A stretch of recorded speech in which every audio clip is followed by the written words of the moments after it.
Muy buenos días, jóvenes. En este día vamos a estudiar la lección número 12, que se llama Los que lloran.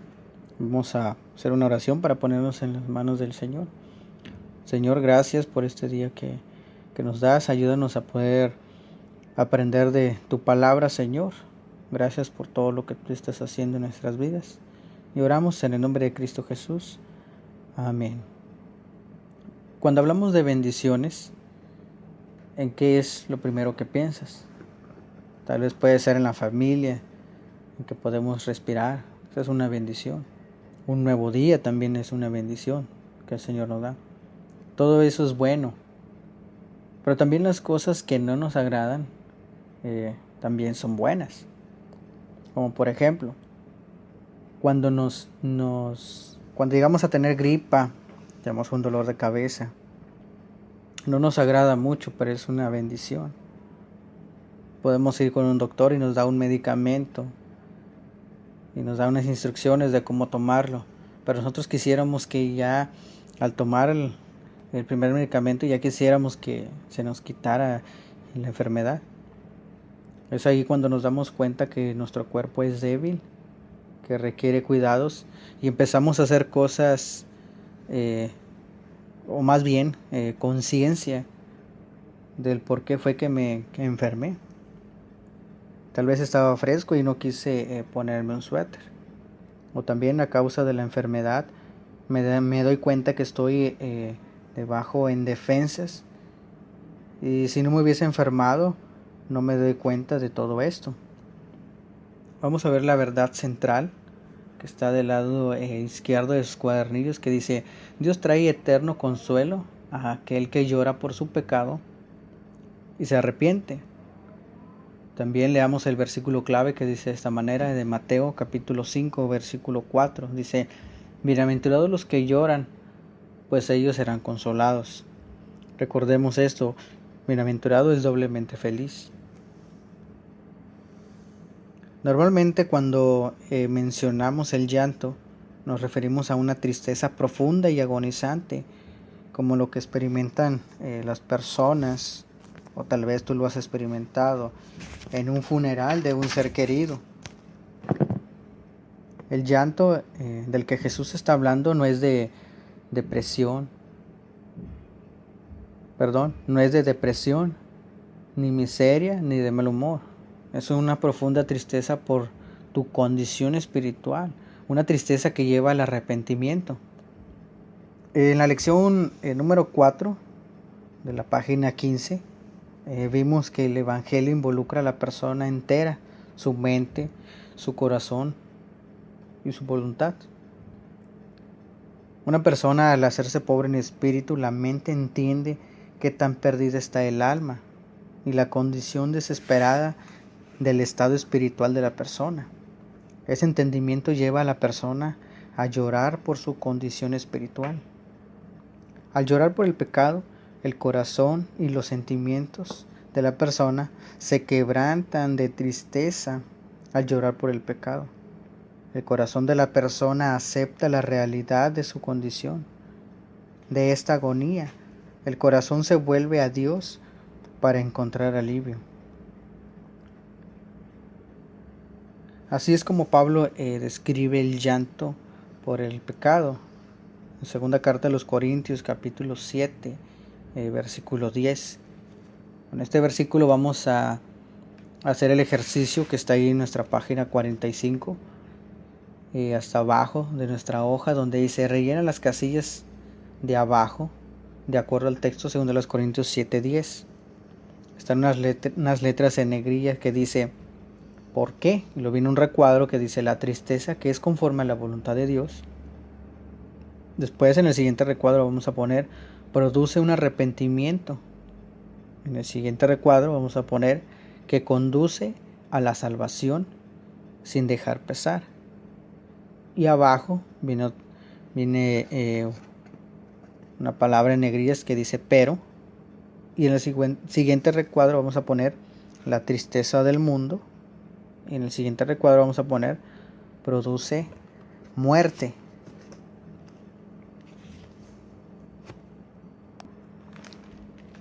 Vamos a leer Lucas capítulo 22, versículos 54 al 62, que dice de esta manera: Habiéndole arrestado, se lo llevaron y le condujeron a la casa del sumo sacerdote. Mas Pedro le seguía de lejos. Nota esto. Mas Pedro le seguía de lejos. Después de encender ellos una hoguera en medio del patio y de sentarse juntos, Pedro se sentó entre ellos. Y una sirvienta, al verlo sentado junto a la lumbre, fijándose en él detenidamente, dijo: También éste estaba con él. Pero él lo negó diciendo: Mujer, yo no le conozco. Un poco después, otro al verlo dijo: Tú también eres uno de ellos. Pero Pedro dijo: Hombre, no es cierto. Pasada como una hora, otro insistía diciendo: Ciertamente este también estaba con él, pues él también es Galileo. Pero Pedro dijo: Hombre, yo no sé de qué hablas. Y al instante, estando él todavía hablando, cantó un gallo. Entonces el Señor se volvió y miró a Pedro, y recordó Pedro la palabra del Señor, como le había dicho: Antes que el gallo cante hoy, me negarás 3 veces. Y saliendo fuera lloró amargamente. En esta historia podemos notar que Pedro le seguía de lejos. ¿Pero sabes por qué? Porque tenía miedo. Tenía miedo de lo que le podía pasar. Y eso que aún había visto a Jesús, había visto los milagros que Jesús había hecho, pero aún así él tenía miedo. Pedro estaba preocupado, no por Jesús, sino por sí mismo. Cada vez que negó a Jesús era una oportunidad para arrepentirse y cambiar. ¿Tú cómo crees que hubieras actuado si hubieras estado en la situación de Pedro? ¿También lo hubieras negado? Vamos a leer la idea principal, número 2, que dice de esta manera: La tristeza que es conforme a la voluntad de Dios produce arrepentimiento. Lucas 22:61 nos dice que el Señor miró a Pedro. ¿Por qué Jesús volteó a ver a Pedro? Podemos notar que es para confrontarlo consigo mismo de lo que él mismo había dicho. Que se diera cuenta que Jesús es Dios y lo sabe todo. Lucas capítulo 22, del versículo 33 al 34 nos dice: Él le dijo: Señor, dispuesto estoy a ir contigo, no solo a la cárcel, sino también a la muerte. Y él le dijo: Pedro, te digo que el gallo no cantará hoy antes que tú niegues 3 veces que me conoces.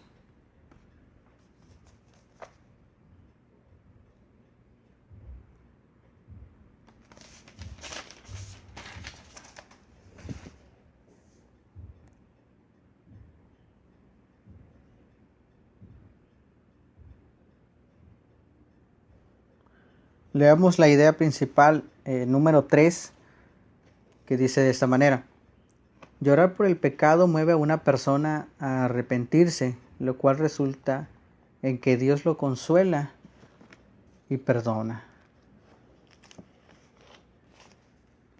Y llegamos a una pregunta muy interesante. ¿Por qué lloró amargamente Pedro? Hay mucho que decir de esto, pero quiero resaltar que Pedro estaba siendo confrontado por su pecado al negar que no conocía a Jesús. Estaba siendo tocado todo su ser. Vamos a leer la idea principal, número 4, que está ahí del lado izquierdo de sus cuadernillos, que dice: Aquellos que son cristianos lloran por su pecado personal o por los pecados de otros. Y cuando dice por los pecados de otros, quiere decir que ves la necesidad y te duele lo que está pasando, porque sabes que no solamente es algo que está pasando aquí, sino que también puede ser cosas que están ofendiendo a Dios.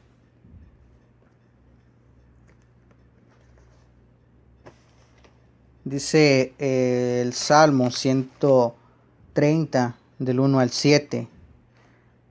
De lo más profundo, oh Señor, he clamado a ti. Señor, oye mi voz. Estén atentos tus oídos a la voz de mis súplicas. Señor, si tú tuvieras en cuenta las iniquidades, ¿quién, oh Señor, podrá permanecer? Pero en ti hay perdón, para que seas temido. Espero en el Señor. En él espera mi alma, y en su palabra tengo mi esperanza. Mi alma espera al Señor, más que los centinelas a la mañana. Sí, más que los vigilantes a la mañana. Oh Israel, espera en el Señor, porque en el Señor hay misericordia y en Él hay abundante rendición.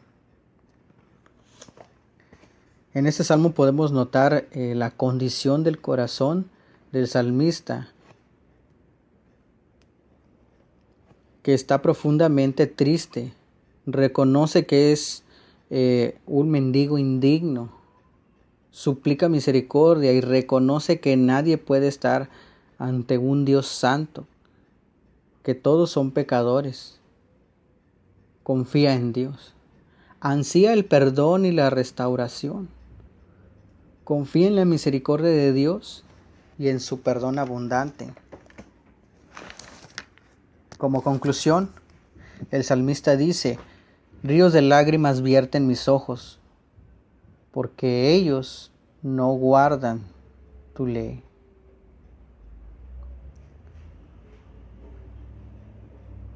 En lo que hemos leído, tu vida personal, ¿has llorado una vez? ¿Te has arrepentido? ¿Le has pedido a Cristo que te perdone de tus pecados? Y si ya lo has hecho, ¿te duele lo que le pasa a otros?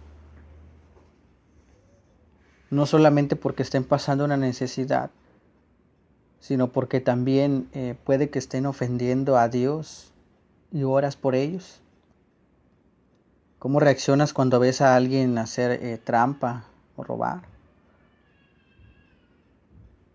¿Qué sientes cuando escuchas? ¿O cómo te pones cuando oyes que un terrorista ha bombardeado un autobús? Llorar por tu propio pecado y por el pecado de otros es la evidencia de un cristiano, es la señal de que esa persona se ha sometido al camino de Dios. Si tu vida no está marcada por este tipo de llanto, necesitas preguntarte si has rendido tu vida a Cristo, si Cristo ya te ha perdonado, si tú ya has confesado a Cristo tu pecado y te has dado cuenta que no mereces nada. Dice la palabra, Proverbios capítulo 14, versículo 12. Hay camino que al hombre le parece derecho. Puede que a lo mejor estés yendo a una iglesia, que a lo mejor los domingos entones un canto, pero puede ser que no tengas a Cristo. Y por eso es que no te duele el pecado, porque no te has arrepentido y estás perdido y la ira de Dios está sobre ti. Y yo te invito a que confieses a Dios tu pecado y ores en donde estés, no solamente en este momento, sino en tu casa, y le pides a Dios que te perdone. Si realmente te has dado cuenta que eres pecador, si tú ya conoces a Cristo y tal vez no has orado por alguien,